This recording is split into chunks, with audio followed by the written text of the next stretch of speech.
Namaste. Thank you for being here. So, happy Easter again. Oh my. So as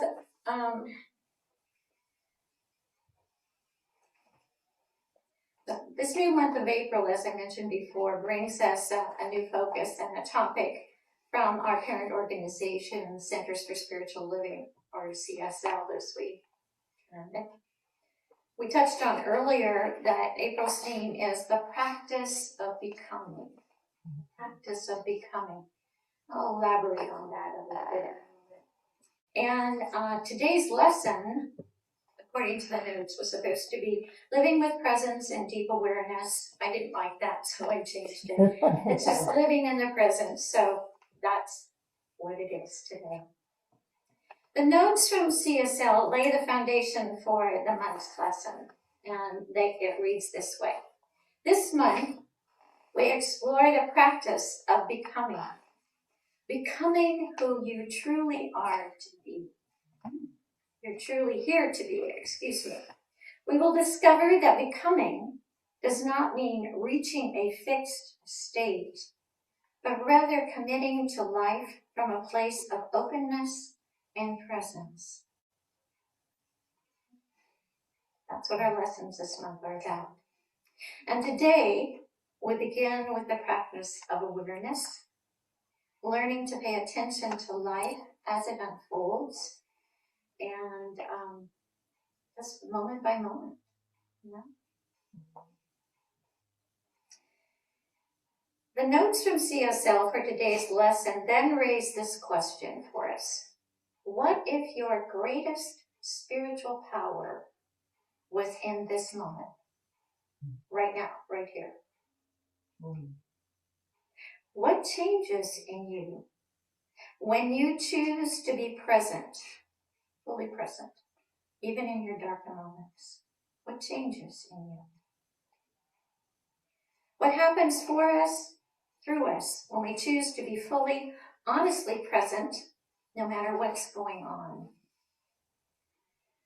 The lesson today then is about living all the time, every moment in the presence. Living all the time, every moment, every second in the presence. And about the roots we know and love and use. I'm sorry, maybe I should put my glasses on. And the tools we know and love and use to hone our ability to stay present. And in the face of challenges, difficulties, setbacks, there is a truth within us that, like a seed, goes through the experience of breaking open to allow the true essence of who we are, the opportunity to grow and to be, and to reach for the light. So the outline for today's lesson was created by Blanca Mejia Flores, who is a CSL Global Services Specialist. She is a resident of Cancun, Mexico, and she works for us from there. She draws on the writing of a contemporary author by the name of Mark Nepo. Are any of you familiar with Mark Nepo? Mm-hmm. If you read a lot, yes. So Mark Nepo is a poet and a spiritual writer. He's authored more than 20 books during his lifetime. Very powerful work. The lesson materials for today were drawn from Nepo's book, The Endless Practice, Becoming Who You Were Born to Be.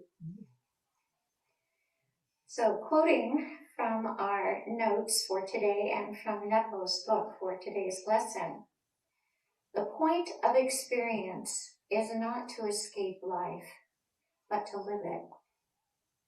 Each of us carries some wisdom waiting to be discovered at the center of our experience.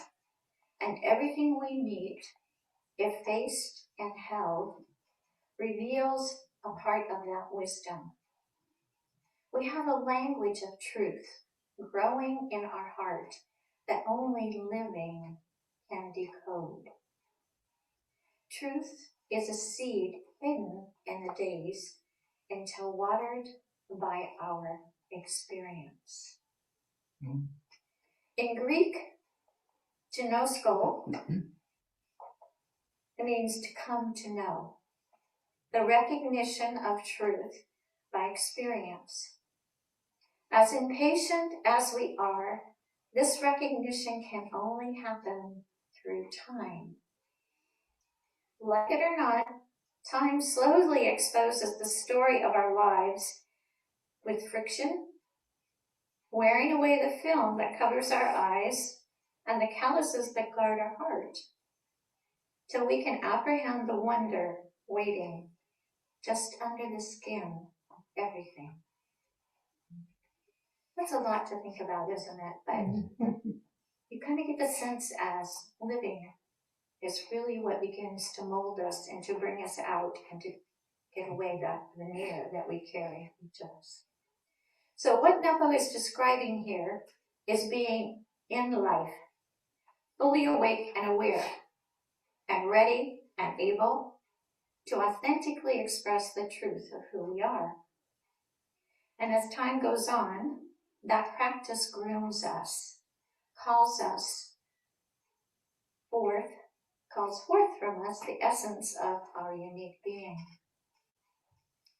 While I'm familiar with Mark Nepo's work, I have not read the specific book used for today's lesson, so I ventured out to the web to get a better feel for its content. One of the excerpts from his book is entitled Glimpsing Eternity, and I'd like to share it with you. Reading it helped me to better understand the direction and the intent of our lesson today, so please bear with me. Being deaf, Beethoven could hear the music of the universe, unheard by the rest of us. The string quartet number 14 in C minor, opus 131, played without pause, seems to gather the slow and steady rise of the sun, mixing it with the unyielding turn of the earth around the fire in its center. He somehow weaves the discord of all the roots on earth, ripping further into the ground, with the harmony of the winds that swirl through the mountains and over the oceans.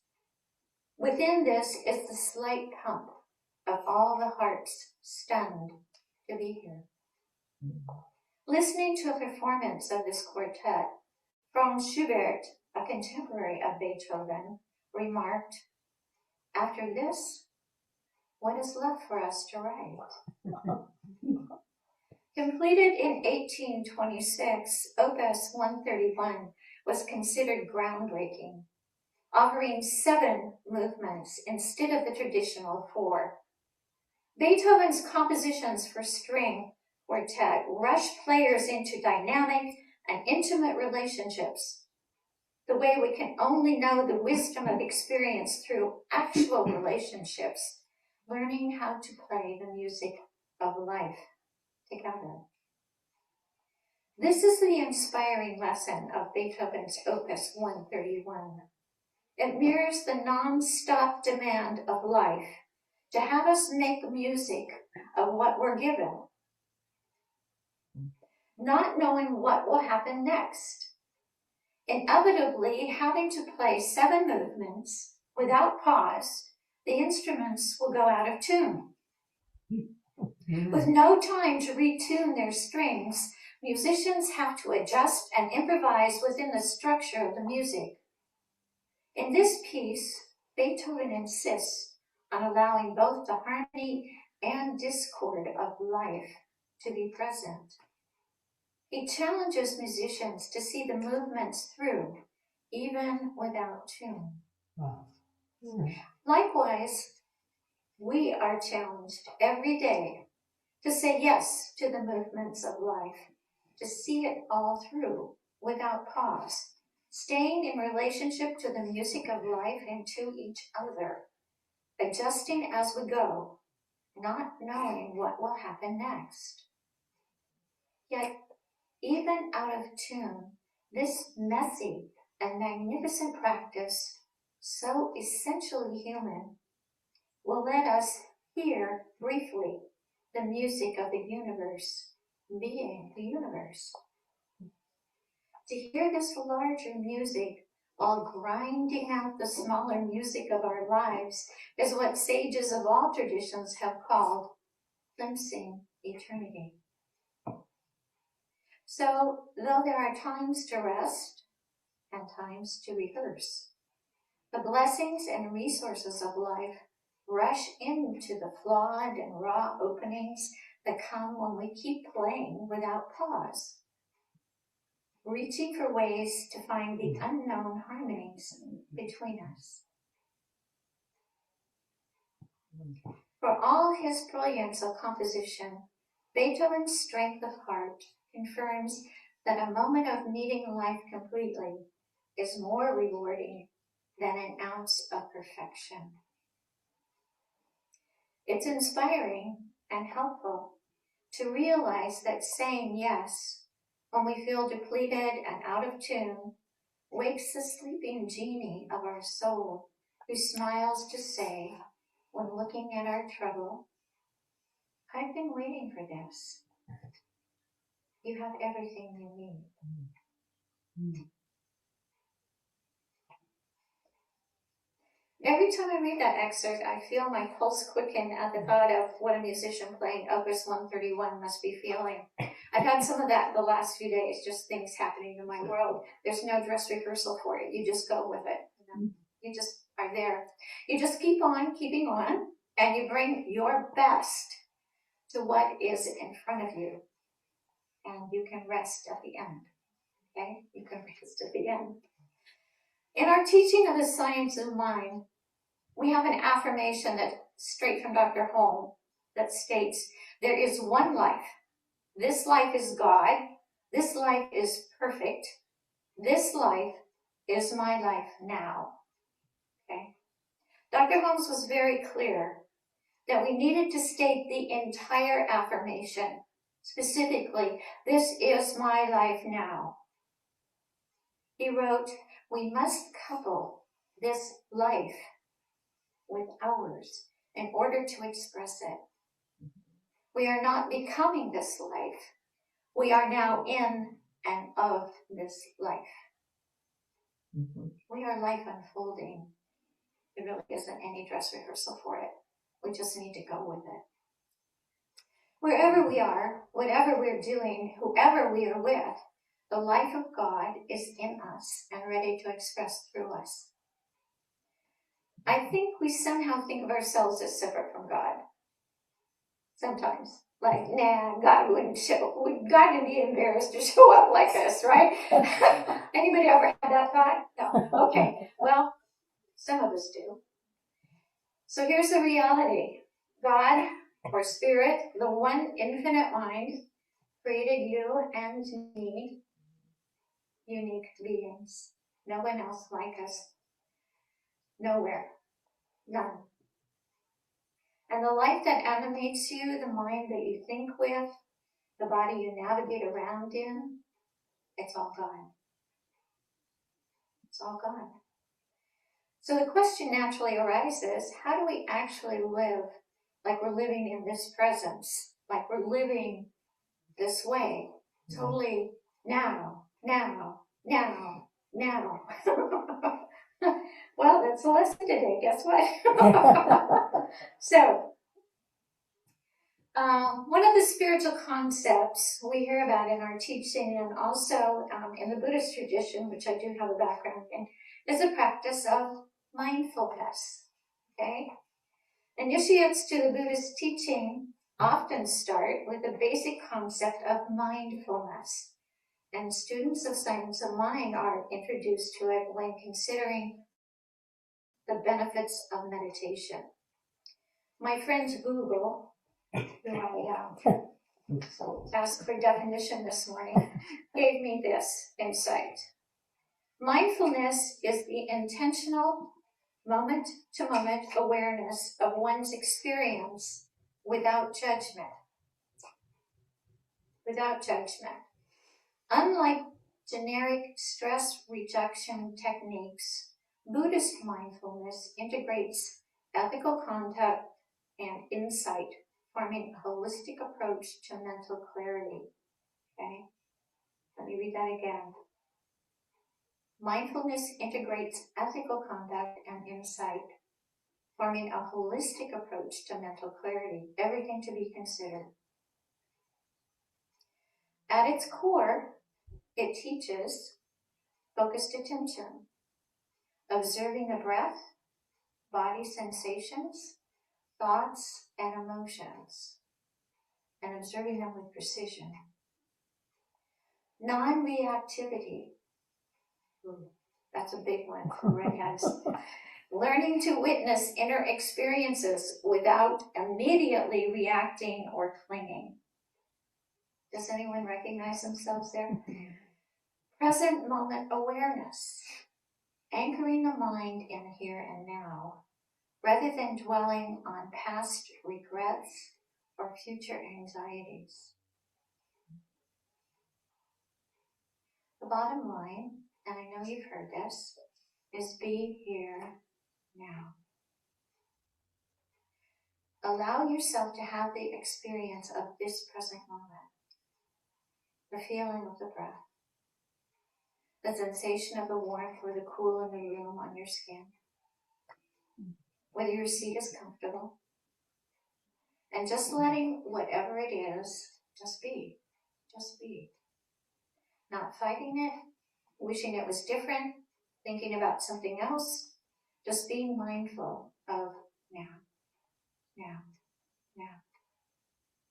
When we embrace mindfulness as a spiritual practice, we're developing the mental and spiritual muscle that allows us to utilize the power of now in our lives. We aren't calling up old experiences. We aren't backing away in fear from what might unfold. We are fully present in the moment. And as in the story of Beethoven's opus, our soul smiles and says, I've been waiting for this. You have everything you need. Oh yeah, right out there on that tippy-top end of those branches. So, been there very recently. So in addition to mindfulness, which I just described for you, awareness of what you're feeling, thinking, anticipating, we know of and are invited to participate in several forms of spiritual practice through our teaching of science of mind. Our teaching states over and over that our reality, our experience of life is fashioned by our thoughts, the ideas, concepts, and beliefs that stream through our minds all day. Mm-hmm. We know from our studies that spiritual mind treatment, our affirmative prayer, is powerful in moving our minds from focus on the small and difficult to the big picture of God in action. We also know that the practice of meditation, quieting the mind, calling it back every time it wanders, strengthens our ability to control where our mind wants to go. I think I've told you this before. My teacher used to say our minds are like 2-year-old toddlers when it's time for a nap and they don't want to go there. Sweetly and lovingly, when we are sitting in meditation, we just completely say to them, come back, little mind. Come back, little mind. It's time for you to rest. Because the mind just wants to wander. Mm-hmm. Calling it back from its imaginings of dramatic unfoldings or its replay of difficult experiences really isn't easy at first. It really loves to do that. That's its primary thing. It loves drama, okay? The mind loves drama. It feeds on it. So it isn't easy, but when you know what the mind tends to focus on comes into our world, then it becomes some incentive for us to really pay attention to the work of calling our minds back. Then there are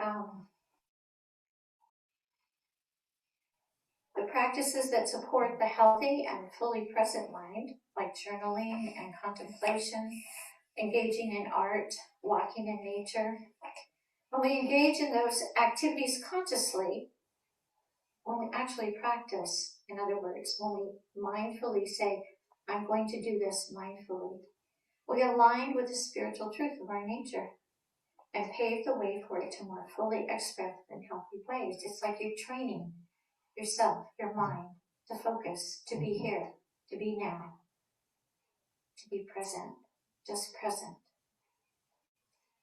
So sometimes in life, we have the experience that rocks us to the core, difficult times. And those experiences, when the memory comes up, are actually places or times that hold some deep lessons for us, some seeds of deep healing, let me put it that way.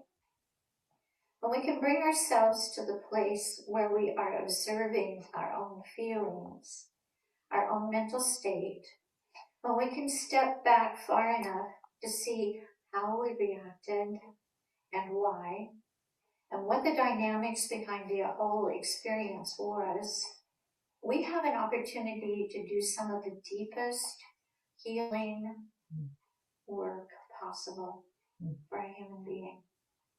And it's stepping into that mindful place and just observing, not judging, just seeing it. Spiritual practices can bring us to that place of opening, where we can see around the hurt or the disappointment or the shame and allow us to reconcile and to neutralize the effects of those times. I have a personal sense that difficulties come into our lives not because for any specific reason, but often they come with great lessons for us. Maybe hard lessons, but great lessons for us to unfold and to really learn more about ourselves or other people or life or God in general. I don't think anything ever comes to us for no reason. God is not a punishing God. So no matter what has happened to us in the past, what I'm asking and what we know in his teaching is that we are still God's perfect expression. There isn't anything that can take that away from us. By engaging, we can heal those hurts and dissipate those beliefs that have compromised us in our happiness in this moment. The notes from home office included a short story of Nelson Mandela as an example of what we were talking about. I'd like to read that short paragraph to you. Nelson Mandela spent 27 years in prison. During that time, he did not become a symbol of freedom through a sudden heroic act, but through his willingness to transform himself from within, day by day. In the harshest conditions, he chose to cultivate patience, forgiveness, and a higher vision of what was possible. In his autobiography, Long Walk to Freedom, he shares how he learned that being free is not simply about freeing oneself from one's chains, but about living in a way that respects and enhances the freedom of others. He did not prepare to lead a nation by walking out of prison. He became that leader from within, from the depths of his being. Mandela demonstrates that becoming is not an end result, but a continuous practice of aligning oneself with the soul, even in the midst of darkness. His life was a living prayer, an embodiment of the principle that the divine manifests itself through those who choose to be fully human. So I once heard it said, life is nothing if not a daring adventure. What this lesson today invites us to consider is to be fully present to what is before us in every moment. It invites us to practice the presence of spirit in us to practice through those spiritual practices we talk about, but being fully in our lives at every moment.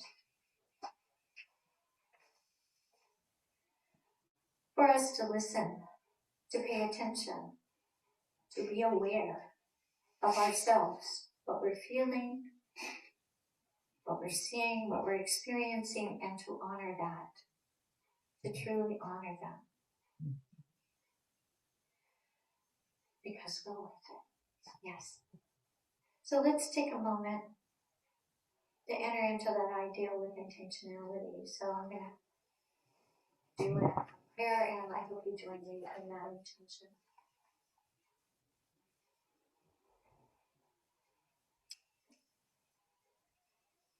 Beloved,